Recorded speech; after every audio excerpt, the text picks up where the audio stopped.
Hello dear viewers, and welcome to the Musings of Maverick channel. I'm your host Maverick, and today we're going to be starting a new series, Vinland Saga.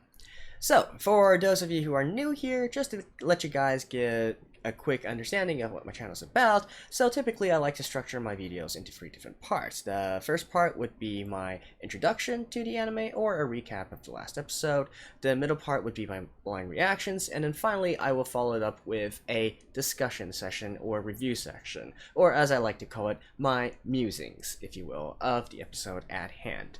They will all be timestamped below for your convenience, so just jump to whichever part you would like to watch. If you just like to watch reactions, you can go there. If you like to do some more in-depth review or discussion parts or theory crafting, then do check out the discussion parts. Now, for those of you who are already my subscribers, well, yeah, I know. I've been saying I want to do this, but life happens, right? During the debut of the first 3 episodes of the anime, I was out overseas, so, well, I figured I have some time anyways to catch up, because the next episode doesn't release until next weekend, I believe. So, anyways, in regards to this series, to be honest, originally I didn't really want to do it, but after more thought, I decided, okay, fine, I'll do it. And the reason for this is because I know this is going to be a very popular series, and not to mention, you know, it's made by the same studio as Attack on Titan. Now, don't worry, before you get everybody gets their jimmies wrestled, I know this is not the same as Attack on Titan, alright?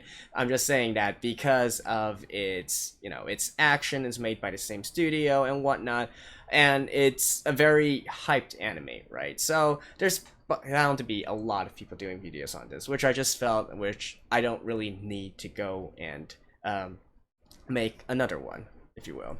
Now, however, for Attack on Titan, I have read the manga already, so I really didn't know how much more I could contribute to the series itself. Vinland Saga, however, first of all, I've never read the manga before, so I am going into this blind, and second of all, because it does deal with more historical matters rather than the fantasy stuff that Attack on Titan is, I feel like I can give a little bit more contribution to this, especially since I do have a background in history. Now, granted, full disclaimer, this period of history, the Viking Age and whatnot, is not exactly my period of expertise. European history, I don't really, maybe late Middle Ages to early modern age, right?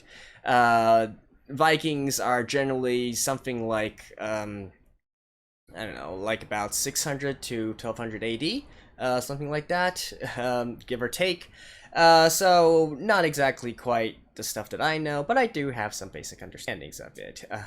So, well, we shall see. Maybe we can learn along, right? At the very least, I am willing to do my research and whatnot if there are stuff that I don't know about. So, first of all, let's talk a little bit about what the Vinland Sagas actually are, right? Because this I actually know.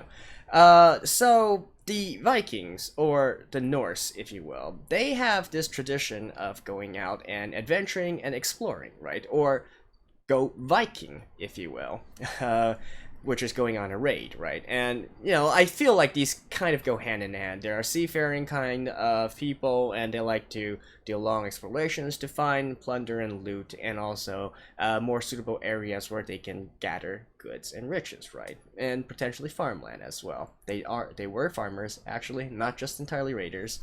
And they also, well, they have this oral tradition of creating these epic sagas, if you will, these epic stories, which, you know, it's quite logical if you think about it, right? If these are a group of people that likes to go exploring and adventuring, it only makes sense that there will be some tales being told about their adventures, right? And so the Vinland Sagas are actually part of these kinds of sagas or epics or tales, if you will.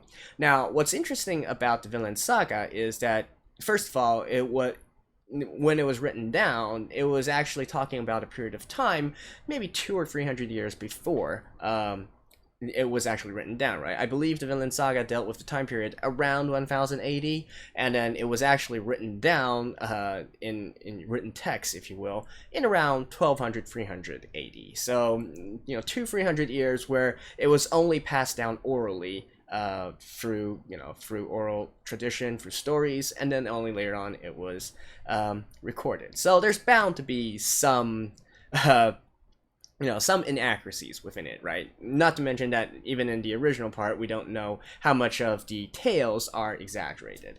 But anyways, that's the first interesting thing about it. The second interesting thing about it is actually the subject matter of the Vinland Saga. So what exactly is the Vinland Saga? It's essentially the saga of Vinland. Well, what is Vinland? Well, Vinland is what modern scholars believe to be modern-day Newfoundland. In Canada. So basically, it's talking about how the Vikings actually got to North America at around, again, 900 to 1000 AD, right? So that was like at least 500 years before the age of Columbus, or the age of exploration of all the European explorers. And so a lot of people do believe that this represents the earliest contact that Europeans made with North Americans. Now, whether that is true or not, now with the archaeological finds in Newfoundland, most scholars believe that this is true. Although, to what extent that they explore, that is something also debated. Some have said that they went all the way down to modern day United States, maybe potentially Maine or New York and whatnot. While some have maintained that they've only went as far as Canada. But in any case, that is what the Vinland Saga is all about. Now, is it actually going to be something to do with this anime in particular? I don't exactly know. I have read the synopsis of it. It doesn't seem particularly something that is related with it, but we shall see, right? We shall see. So yeah, that is basically what the Vinland Sagas are, and potentially where this anime, or this work, actually, since it was a manga first, got its name, Vinland Saga. Okay. So that's what Vinland Saga is. In terms of its anime adaptation, well, like I said, it's made by the same studio that's made Attack on Titan, right? Wit Studio. So we already know that this is probably going to be a very epic action adventure type of anime, right? They've been doing an outstanding job with Attack on Titan so far, and I do presume they're going to do the same here as well. Now, as I understand it, Vinland Saga is a little bit more like Berserk in a way, in that it's more dark, and it features a lot of blood and gore and whatnot. Which is originally one of the reasons why I didn't really want to pick this up, because although I don't mind blood and gore, if that's the only thing going for it, or, it's just for the shock value, I don't really have particular interest in that.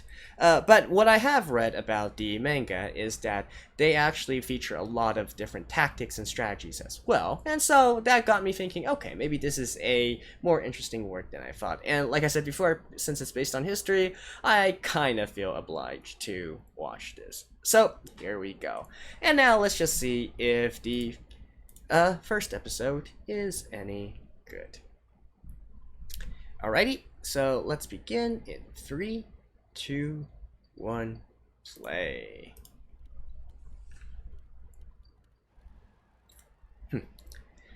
The logo. Okay, interesting part about this thing. Some of you who've seen Doro from last season will probably be wondering, hey, isn't this the same intro by Mappa? But here it says Wit Studio, right? What's up with that? Well, this intro is actually the intro of the production company, the company in charge of production, not animation, which is Twin Engine. So the same company produces Doro and this anime. And so Mappa and Wit Studio are just the animation studio, of course.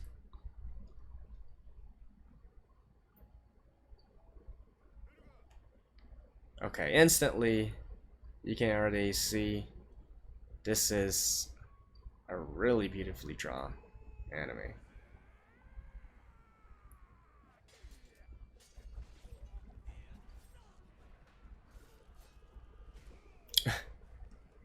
Okay.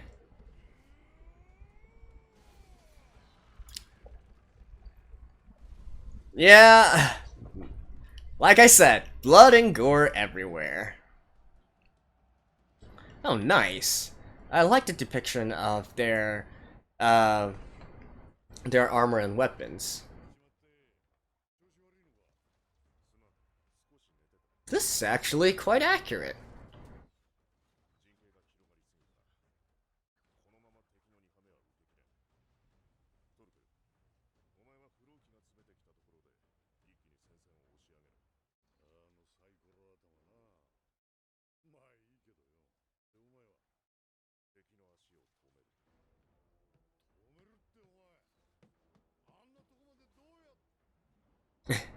Well, obviously that is a little bit more.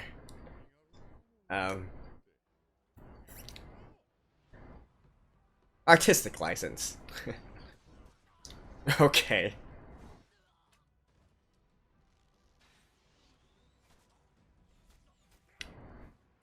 Holy crap, this dude is a one-man wrecking ball. Wow.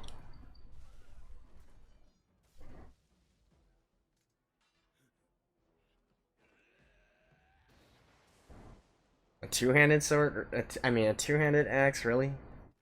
On the seas?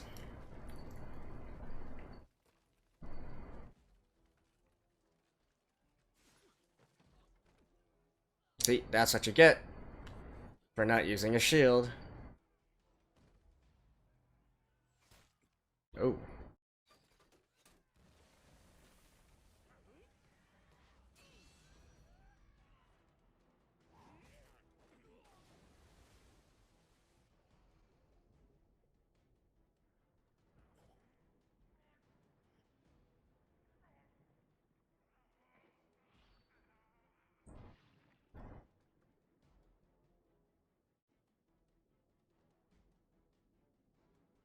Hmm.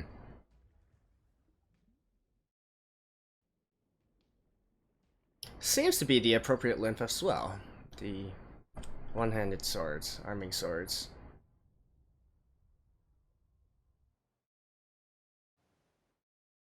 I'm assuming he's decked out in gambeson, which is why the arrow did not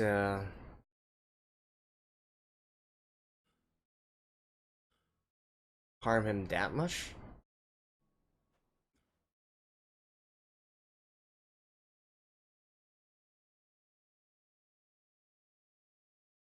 Wait, so just left?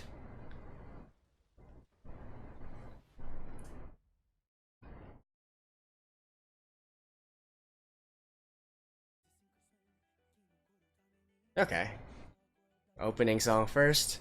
Since this is the first episode, I will be looking through this once, but I will be muting the music since that is prone to get copyright struck.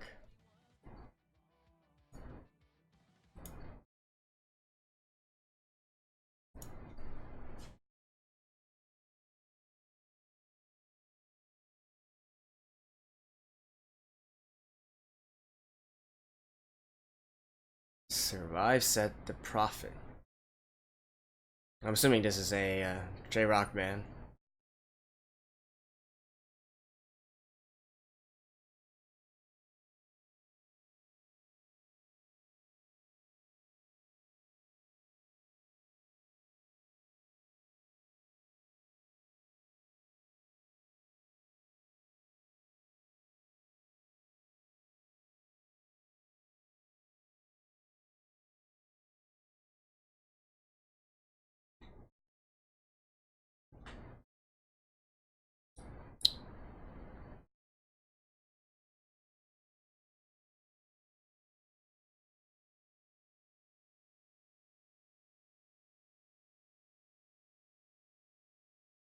Okay. Quite an interesting song.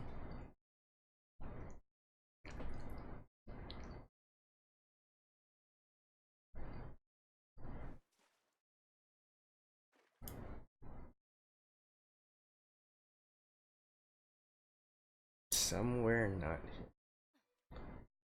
Oh, is this our young protagonist? I'm assuming we're gonna get to see him going from, from being a child into being a young man, since that was what was shown in the opening.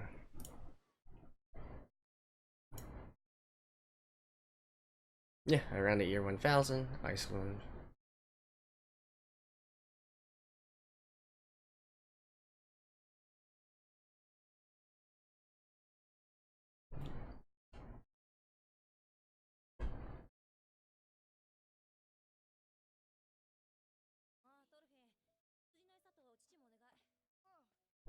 Forfeit.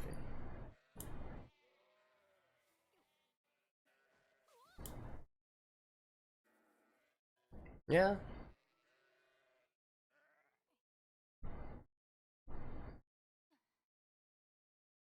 They ate a lot of cheese and milk.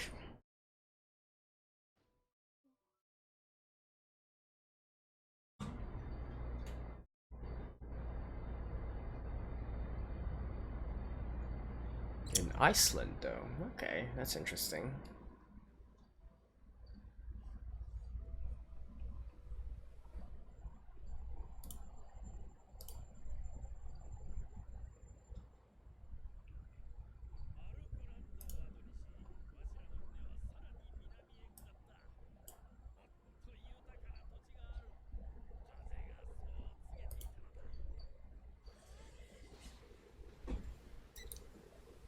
Like I said, using oral tradition to tell these tales.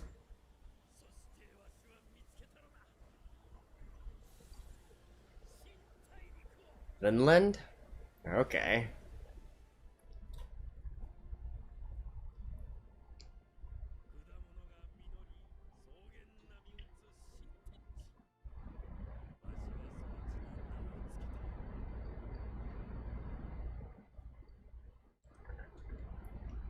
Vinland.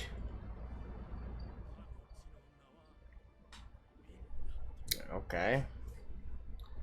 So this actually does tie in somehow?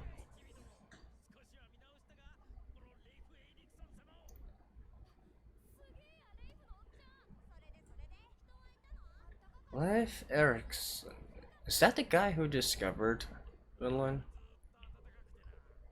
Leif and Eric? Leif Erikson.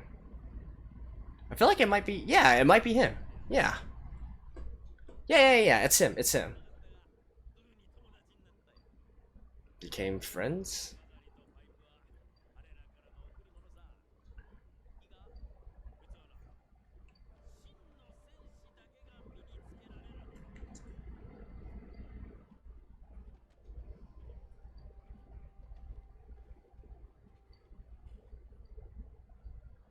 Okay.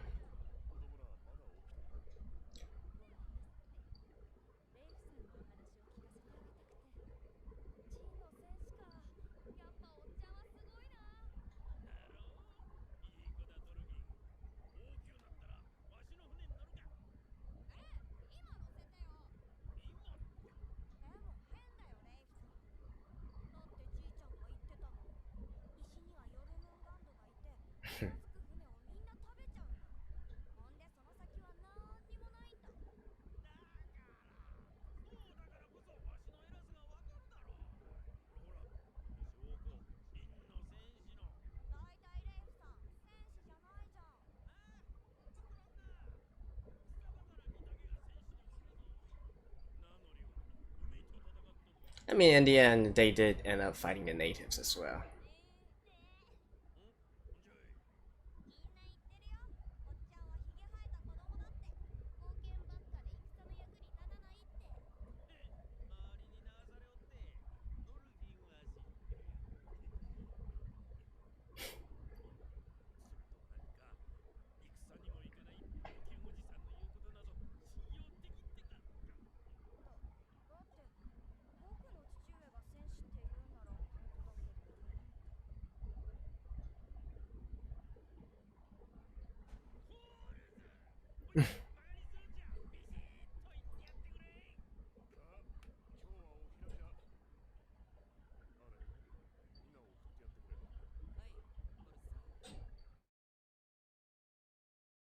Ooh, look at that large communal hall.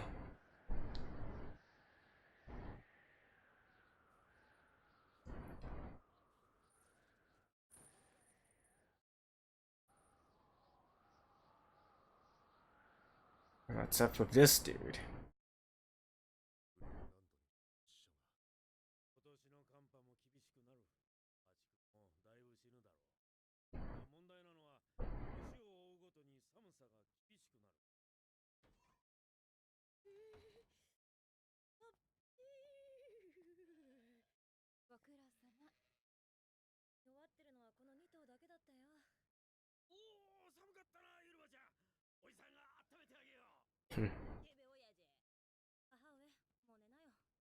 Oh, mother. Okay.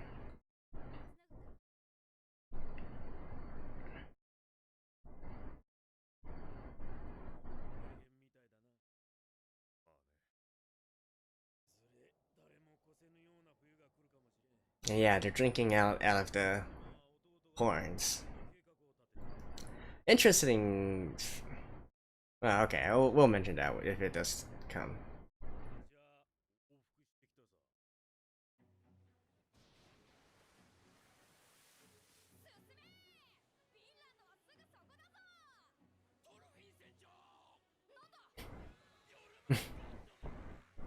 Okay.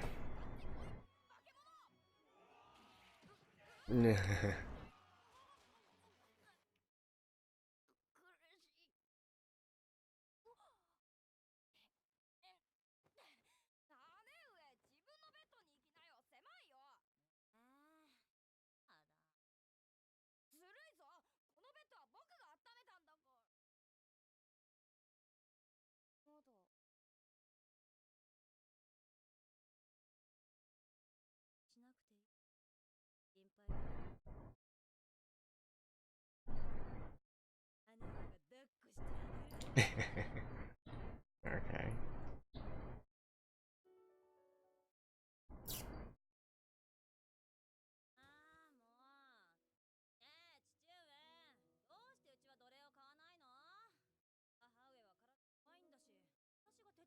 Yeah, the Nords were a society built upon slavery,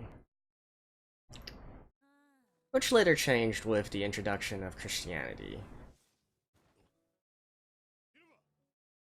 Which is actually about this time.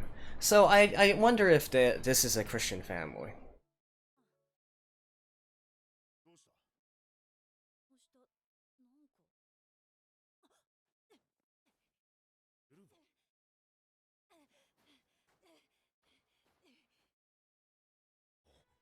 Her body?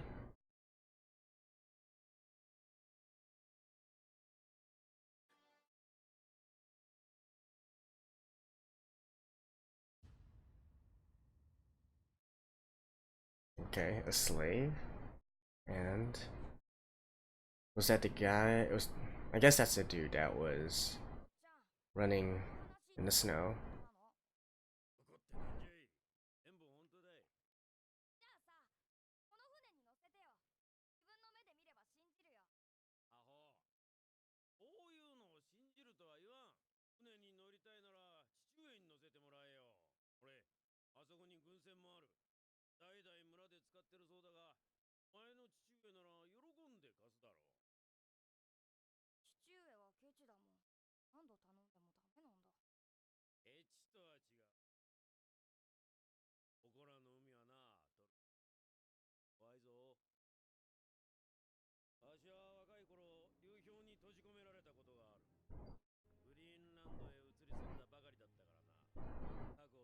Hmm.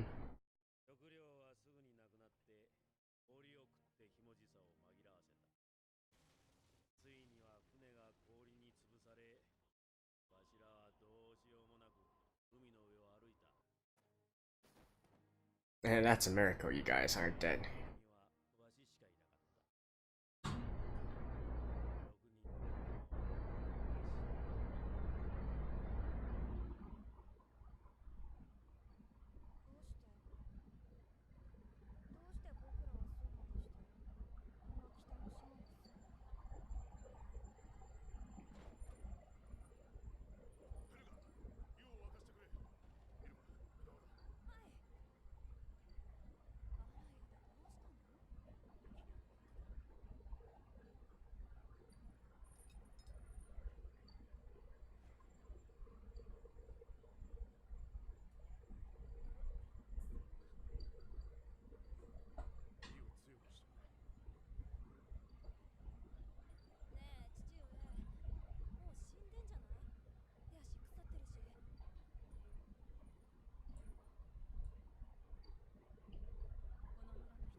Dangerous?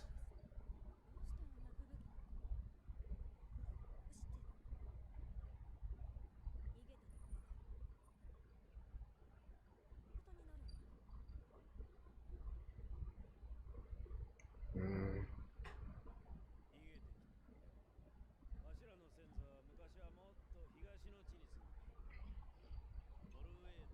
In Scandinavia? Okay.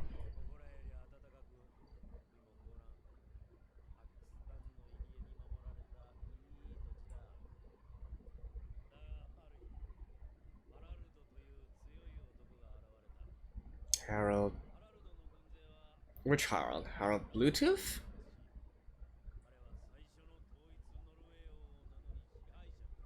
Ah, I do believe this is Harold Bluetooth.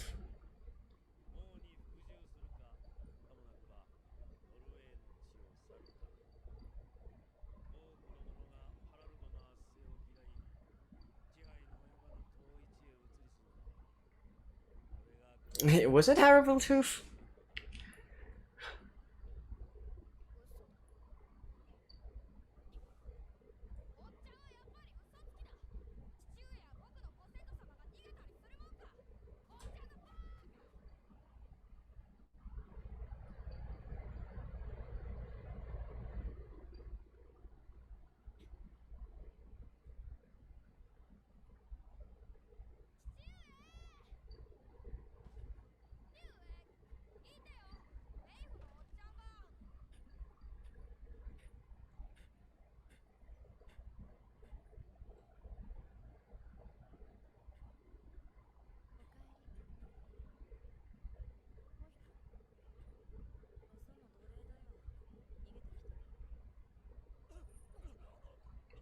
Oh.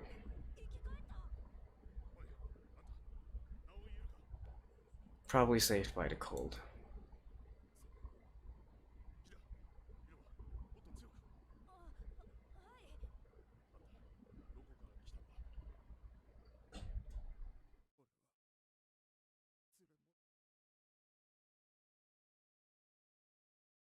How done?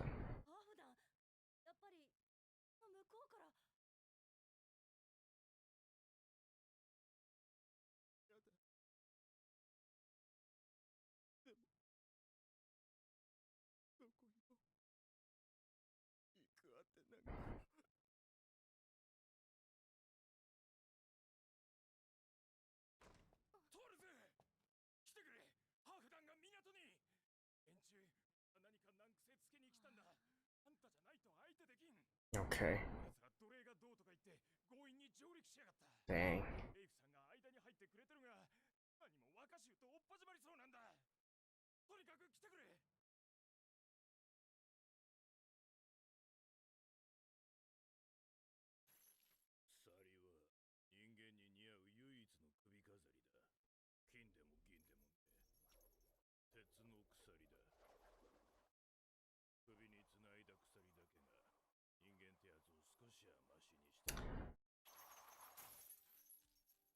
Okay.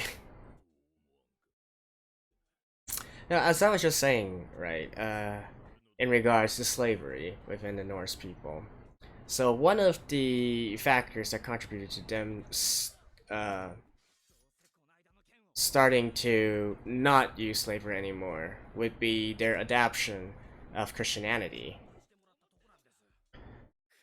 And the reason that the Norse adapted Christianity is because of Harold Bluetooth. Which, again, I believe that the Herald they're talking about here is actually Harold Bluetooth.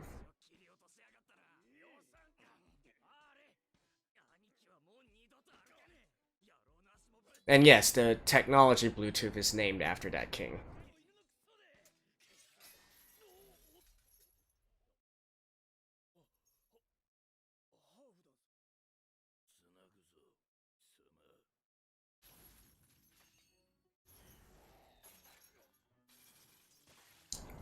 Ugh.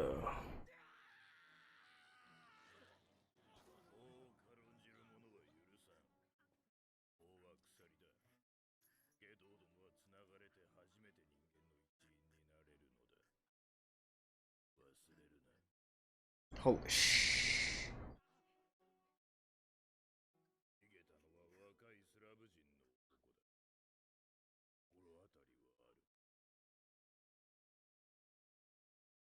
No.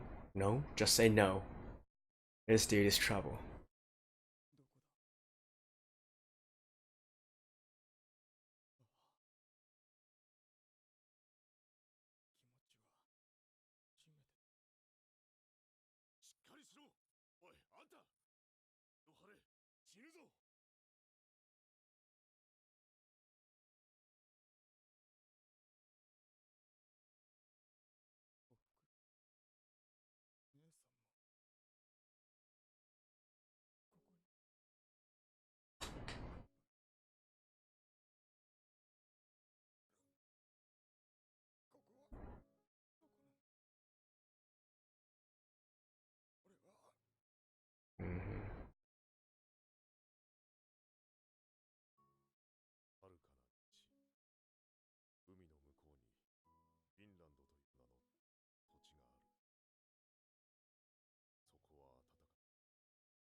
about that.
This...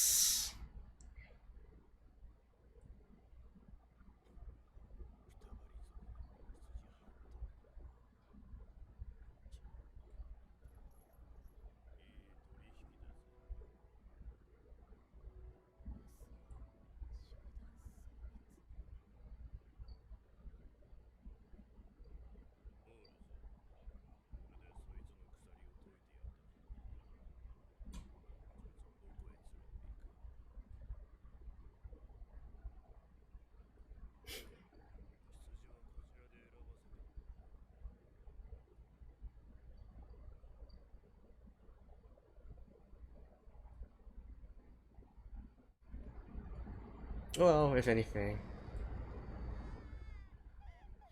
What?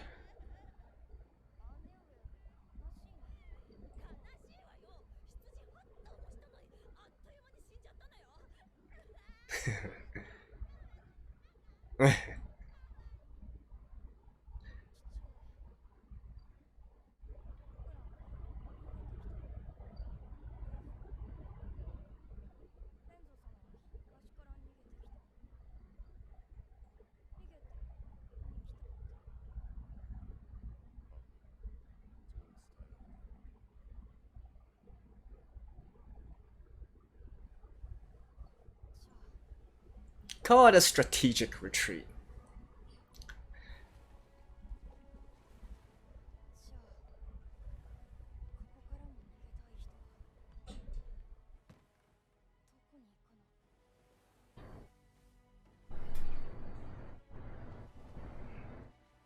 Okay.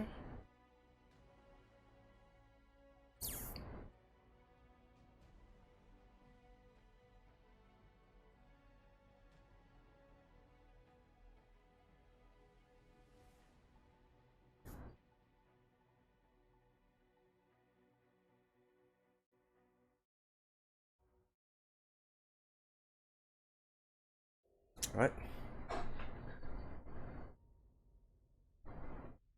Okay.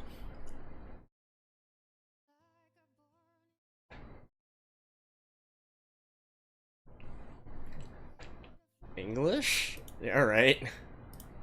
So again, I'll be looking at the first ending as well.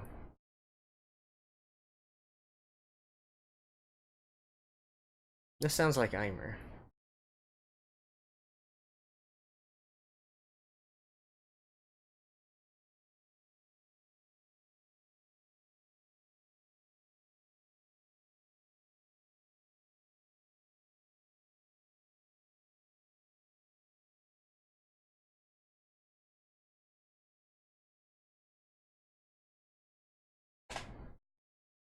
Yep.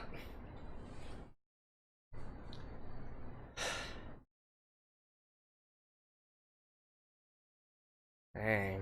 This is just so well made on so many levels. Even just the ending itself is beautiful. Holy crap.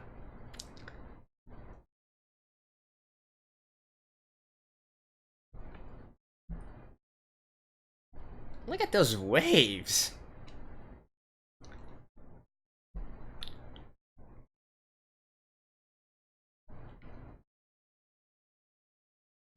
Quality. Quality. Well, that was episode 1 of Vinland Saga. And I gotta say, I am truly impressed, right? Especially, like, I don't even know much about the story at this point, and to be frank, I don't care. This is awesome! The accuracy portrayed here is seriously astonishing considering it's an anime, right? I love it. I absolutely love it. Let's just go down the list, right? So first of all, let's talk about the exciting stuff first, right? The warfare that was depicted here within this episode. So first of all the armors, all the weapons are on point. The style that they are using, the actual weaponry themselves, like, you know, we got a lot of abundance of spears and shields, which is absolutely accurate. You got the classic one-handed Viking swords, and also, of course, the one-handed battle axe and the two-handed battle axes as well, which we'll get more to later. And of course, in terms of the armor, first of all, no horned helmets. That already is a plus, although to be frank, I think nowadays there's the misconception of horned helmets is not that big anymore. I feel like pop culture has actually done a pretty good job in recent years of dialing back that misconception, but still a plus that they're actually using the correct helmets. Shields I already talked about, the armor. So again, it's not entirely recorded like what kind of armor they're using, but it's most theorized that they probably used some sort of padded armor or gambeson in some sort of way, and of course mail armor as well, which I do believe our main character 4 is also wearing. So if that is mail armor that he's wearing, potentially he's probably also a more higher ranked person within the army, or his status in society is a bit higher, considering that not everybody could afford to wear a full set of mail armor. But that part is absolutely awesome. Of course, there's this entire anime aspect as well, such as I highly doubt, within historical accuracy, that a single guy swinging a two-handed axe could kill 4 people, chop them in half, and then also chop a mast in half as well. But I mean, I'm willing to give it a reasonable amount of artistic license here, right? It just looks cool and whatnot, but at least the foundation of it is historically accurate, and that I absolutely love. Now, however, if I were to kind of nitpick, I guess there are 2 points that I want to make on this. And the first one I mentioned within this episode, in regards to the use of two-handed battle axes. So, first of all, they absolutely did exist, don't get me wrong. However, considering the situation at hand where they were fighting at sea, there's a reason why shield and spear or shield and sword is so incredibly popular in terms of close quarters combat, because it just works, right? It gives the most flexibility, and it gives a proper balance of defense and offense. Using a two-handed weapon is naturally going to be more unforgiving, if you will, in terms of close quarter combat, and you combine the fact that they are actually fighting at sea, where they have even more uneven footing and it's easier to lose their balance. I feel like bringing a two-handed weapon to this kind of battle would be a bad choice overall. So on that part, I'm not entirely sure if that is reasonable. I mean, the amount of two-handed axes that were there, I mean, there should definitely be a certain amount still, but I'm just saying that maybe it's a little bit too skewed in that kind of area.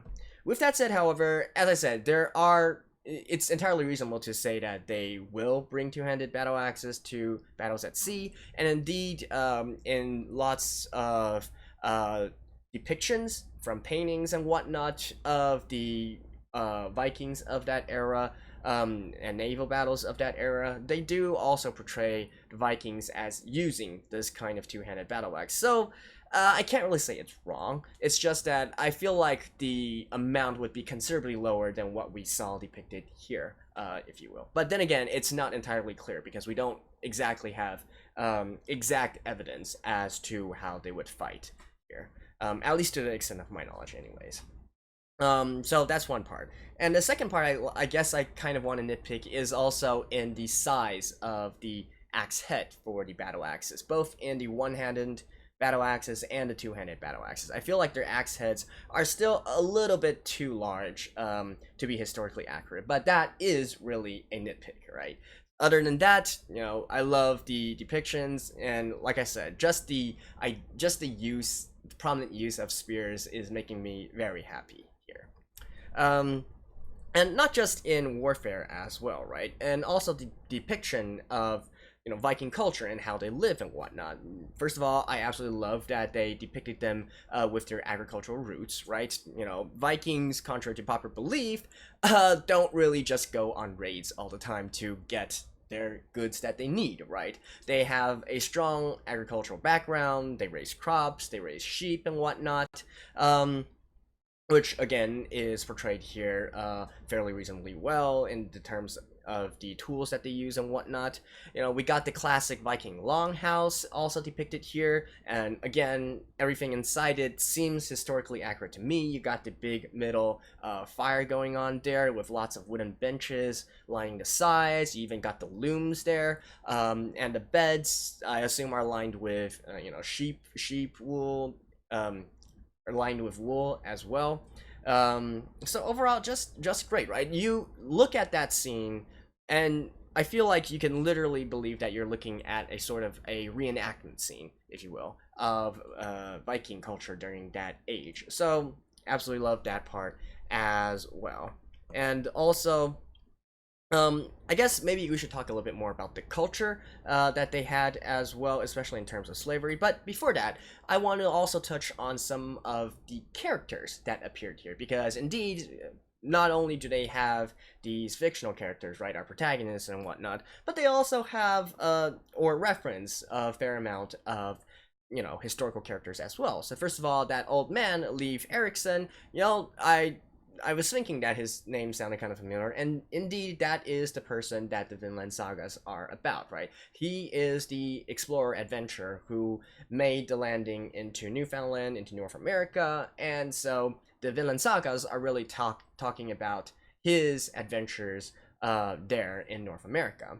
Now, his portrayal of the events, I can't say if it's right or wrong. I mean, I guess it could be right. Well, frankly, the part where, you know, he got to this abundant land and then he named it Vinland, that part I believe is in line with the Vinland Sagas. He also mentioned, you know, trading with the Native Americans. I guess that also happened at the beginning as well, but as I understand it, later on, they instead broke out into conflict between the Vikings and the North Americans, the Native Americans. So maybe this is just the early stage, I don't know, but that is definitely something that will probably happen in the future, at least according to the Vinland Sagas as well. So maybe he just hasn't returned yet, if you will. Beyond that, they also during Leif's talk about history and you know, history of his people, he mentioned how they originally came from Norway. And he also mentioned a herald, right? A king of Norway. So originally I thought that he was talking about Harold Bluetooth, but I do believe that who he's talking about is actually Harold Fairhair, who is who most people believe to be the first actual king of Norway. Before him, Norway was actually split into lots of small different kingdoms, tribal kingdoms, if you will. So they each had their own king and a small amount of territory. And Harold Fairhair was the one who went around and conquered them all and unified them under this sort of unified country of Norway. If any of you guys are Crusader King fans out there, or who play Crusader Kings, or any of those kinds of grand forex strategy games, you would probably know the concept of a petty kingdom, a small kingdom, right? And so that was essentially that time period when Norway was fractured into a lot of different petty kingdoms, and Harold came along and conquered them all, united them all. And so I believe that is who Leif is referring to over there. Now, Harold Fairhair was the king of Norway, right? And he had a lineage that continued on, which was later, the end of his dynasty was actually done by Harold Bluetooth, the one that I thought they were referring to. Who again is probably most well known as to be one of the driving forces of bringing Christianity to the Vikings, to the Norse people, and eventually Harold Bluetooth was the one who was also the king of Norway, alongside being the king of Denmark and at least the Scandinavian areas, right? The exact, his exact territories I don't quite have on hand, but that basically is sort of like the king of Scandinavia at that point. Now, in terms of the era that they are actually in right now, I believe the current king of the Scandinavians is actually Sweyn Forkbeard, who is the son of Harold Bluetooth. At least that would be what should be the case in terms of their current time, which is in 1006 AD, right? Now, Sweyn Forkbeard, not that interesting a character. He's probably most well known for forcing his father, Harold Bluetooth, to abdicate and pass on the throne to him. I believe he exiled Harold Bluetooth or something similar along the lines. Now, what is more interesting about his character, however, is that he has a son who would be later known as Canute the Great. Now, Canute the Great is actually, fun fact, one of the first one of the first kings who actually unified the Scandinavia and England at the same time. He actually conquered all of England and became the king of England, even before William the Conqueror. Though later on, I guess, to most people in history, and even for people like me who study history, William the Conqueror became a much more prominent name and important name compared to Canute the Great. So his legacy, I mean, you can't really blame the guy, since he died and then his sons were basically not worth mentioning, right? And so that's what you get with these kinds of dynasties, right? If you have a weak heir, well, goodbye to your legacy, right? So that's basically what happened there. So anyways, since they already do kind of reference these people, I do wonder if we're going to be continuing to get some more of these characters later on. Now, okay, so anyways, that was a quick run through of the historical characters that we will probably get to within this series. Now let's talk a little bit more about the culture, and especially since this relates with this episode as well, the whole slavery thing that I was talking about. So indeed, Viking culture is built on slavery. In fact, it's been theorized that that's probably one of the main reasons that they go on raids. It's in order to not only get goods and loot, but also to get slaves. And so the backbone of Viking culture is really slavery driven. They have slaves to do most of their labor work. In a sense, you could also draw some parallels between their culture with that of the Spartans, if you will, which is also built on slavery, and then their main force, or their main claim to fame, is that of being warriors. Although the Vikings don't quite go to the extent that the Spartans go to. But anyways, so what's so interesting here is that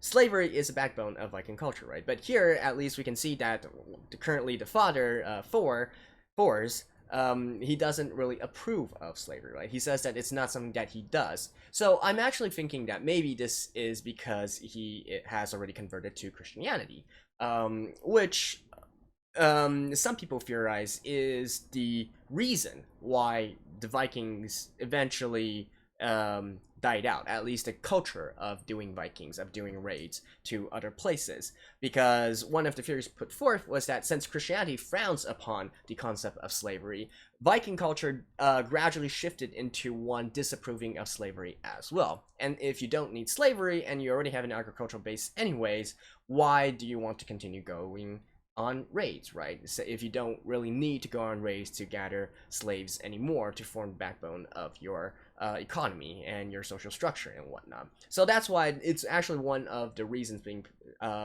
that's been put forth as to why Vikings eventually died out in the end. It's not the only theory, definitely, but to me it makes a lot of logical sense, actually. And so again, this is sort of like, at least to me, it's very interesting because it's sort of combining the concepts that we know of history and then putting them directly into the story or the characters of the the main characters that we're currently following. So that is indeed a nice little tie-up with history, if you will, and that is something that I really dig. I love to get these kinds of historical references with an anime and then see the parallels between actual history and fictional history. But anyways, that was a lot of the talk about all the different references and whatnot for them.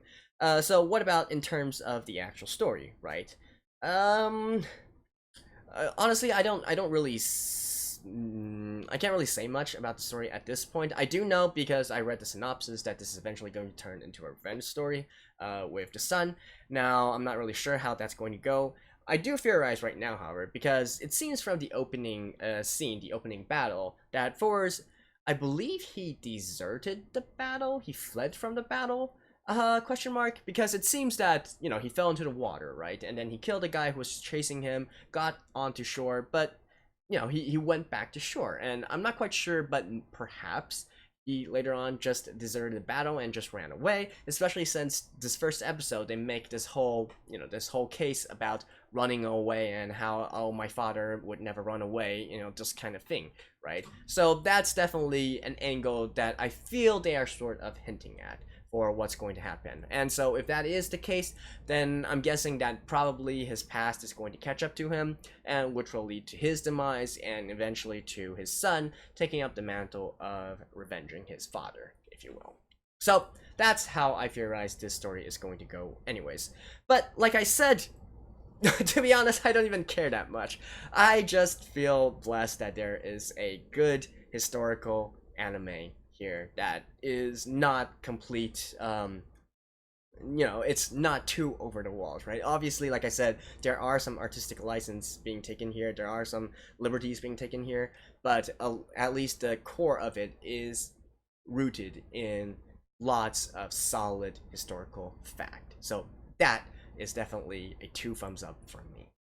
So anyways, that's been my review of the first episode of Vinland Saga. I will be catching up throughout this week as well, and finally, I do believe the next episode is going to drop next Sunday, which is about a week from now. So hopefully I will catch up by that point.